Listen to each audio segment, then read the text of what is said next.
ilk dil 2 səsli 9 samit 4 baza sait səsdən formalaşıb. 2 səsli sözlərdən, demək birinci kök sait samit, ikinci kök isə saiti samitin sağına keçən kökdür.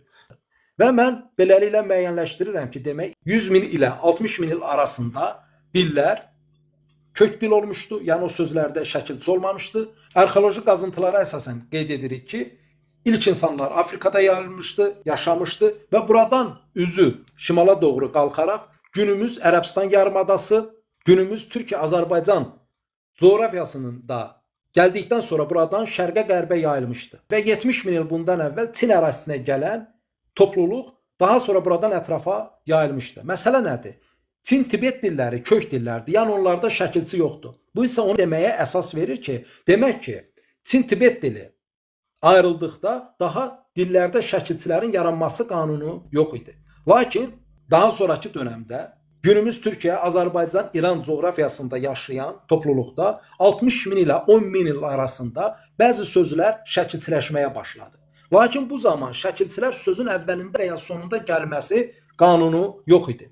Və 10 min ilə 5 min il arasında ən son topluluq olan, mən buna kitabımda Avro-Türk Sami topluluğu deyirəm, biri-birindən ayrıldı. Daha doğrusu Hami Samilər günümüz Ərəbistan yarımadasında qaldı.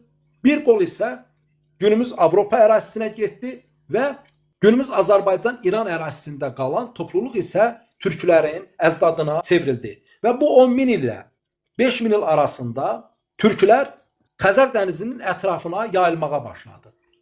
Məsələ bundadır, demək, Hami Samilər flektiv dil danışan topluluqdur. Yəni onların sözlərində şəkilçi sözün əvvəlində və ya sonunda gəlir, zaman-zaman söz kökündən dəyişir. Və eyni ilə Hind-Avropa dilləri də şəkilçi sözün əvvəlində və ya sonunda gələ bilir və eyni ilə bəzən sözlər kökündən dəyişir.